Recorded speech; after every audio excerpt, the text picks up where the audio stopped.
I knew the moment I installed the Wi-Fi smart lock that it would be a problem for Brenda Karen Jenkins, the self-appointed tyrant of our suburban homeowners association. Brenda had spent the last 6 months aggressively campaigning against any external home modifications that disrupted the neighborhood aesthetic. But this was different. It was a certified security device, a sleek, matte black fortress on my front door, and it pissed her off. Little did I know her teenage son, Brandon, would soon escalate this neighborhood squabble into a federal offense. It was a Tuesday afternoon, the kind of brutal, humid Texas heat that makes the air shimmer. And I was on a crucial Zoom call when my phone buzzed, vibrating insistently against the glass desk. Motion detected. Front porch. Oh, what is it now?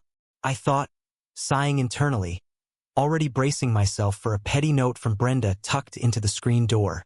I clicked the live feed, and the pulsing knot of dread in my stomach tightened into a spike. It wasn't Brenda. It was Brandon, her 16-year-old menace, standing right on my welcome mat. He was wearing an AirPods Pro, looking smug, and carrying a notepad. He wasn't just snooping. He was actively interacting with the smart lock, running a dirty finger along the serial number tag I hadn't yet peeled off. What on earth are you doing? My blood pressure spiked. Then I watched, paralyzed, as he whipped out his own phone, and with a disturbingly calculated smirk, started talking into it, pointing dramatically at my front door. My stomach dropped like a stone. He was dialing 911. I ripped my headset off, the sound of my boss's voice instantly replaced by the metallic, hot silence of my living room. I flew out of my chair, adrenaline surging, catching the distinct, sweet smell of freshly cut grass wafting in through the window screen. Brandon was still talking into the phone as I yanked the front door open, the sudden rush of air making him jump. Yes, a highly suspicious, unregistered electronic device. I think it might be a bug. Maybe a bomb. It's making a funny, high-pitched buzzing sound. He lied, his voice cracking slightly on the last word. It's right here, on the property of 4220 Oak Lane. I stared at him, unable to form a coherent word, just a strangled sound of disbelief. Are you serious, Brandon? I finally managed. He just rolled his eyes, still holding the phone to his ear, and whispered, "Yeah, I need an officer right now. This is a clear security threat." I knew, in that incandescent moment of pure, burning rage, that I couldn't just scream at him. I needed evidence, and more importantly, I needed justice. I had the entire event recorded on my doorbell cam and the smart lock's integrated camera feed, which I was frantically saving to the cloud backup. Brandon started to walk backward, thinking he'd won, stepping off my porch onto the public sidewalk just as a familiar, shrill voice shrieked from down the street. "Brandon, what did you do, you little sneak?" It was Brenda, of course, racing up the sidewalk, her oversized sunglasses perched on her nose, sweat staining her bright yellow tennis visor.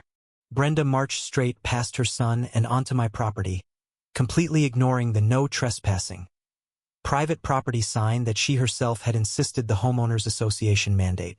"You are recording my minor child. You are stalking him. You're probably hacking into his TikTok account. You cannot film him. This is a violation of his constitutional rights," she raged, her voice hitting a dog whistle frequency. "Where do you get off putting surveillance on your public-facing door? You absolute menace to this community." The irony was a bitter taste in my mouth. I stepped firmly onto my porch, blocking her way. "Brenda, you need to step off my porch immediately. I'm giving you a direct order to leave my property." She took a deep, theatrical gasp, hands flying to her chest. "Oh, I think I'm going to call the homeowners association president. This is harassment," she cried. "Funny you should mention calls, Brenda. Your son just dialed 911 and reported my smart lock as a bomb." The air thickened, and the vibrant chirp of the cicadas seemed to intensify the silence that followed. Brenda froze, her face draining of color, a tiny, almost imperceptible quiver starting in her jaw. Secondary twist. I remembered the homeowners association meeting minutes. She was already on thin ice for 3 prior, documented instances of false reporting and property harassment directed at her neighbors. Just then, the distant, rising wail of sirens cut through the suburban calm. Not just one, but two sirens getting louder, closer. The police were responding to Brandon's bogus call. 2 minutes later, a patrol car and an SUV from the county sheriff's department screeched to a halt right in front of my meticulously manicured lawn, kicking up a cloud of dust. 2 officers approached, followed closely by a third, a detective who looked instantly annoyed. Brenda immediately shifted into high gear, pointing at me. "Officer, arrest her. She's running an illegal surveillance operation. She's targeting my son." The detective held up a hand, silencing her instantly.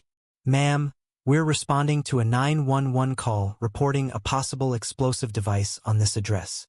"Who placed that call?" Brandon, now pale and looking terrified, shuffled his feet. Brenda, trying to save him, chimed in. "It was a mistake. A prank. Kids will be kids, right?" The detective looked at me. "Do you have any video evidence of this interaction, ma'am?" That was my cue. I unlocked my phone and calmly projected the video feed onto a tablet I kept near the door. The video of Brandon standing directly on my porch, using his own phone to report a non-existent bomb because he disliked my legally installed security device. The detective watched the whole clip, his expression going from irritation to stone-cold seriousness. He turned to Brandon. "Son, you stepped onto private property to tamper with a fixture, and you initiated a false emergency report, triggering a mandatory response from 3 units. That's a serious offense." Brenda lost it. "You cannot do this. I am an homeowners association board member. I demand to speak to your supervisor. This is a witch hunt," she screamed, her voice breaking. She tried to physically pull Brandon away. The arresting officer had already pulled out the cuffs. The detective simply shook his head. "Ma'am, your son committed 2 distinct crimes on video: trespassing and misuse of emergency services. We have the visual evidence, and we have the recording of his voice telling dispatchers there was a bomb." Brenda watched, utterly defeated, as her son Brandon, whose entitled action was supposed to be the ultimate dame against my smart lock, was read his rights and placed in the back of the SUV.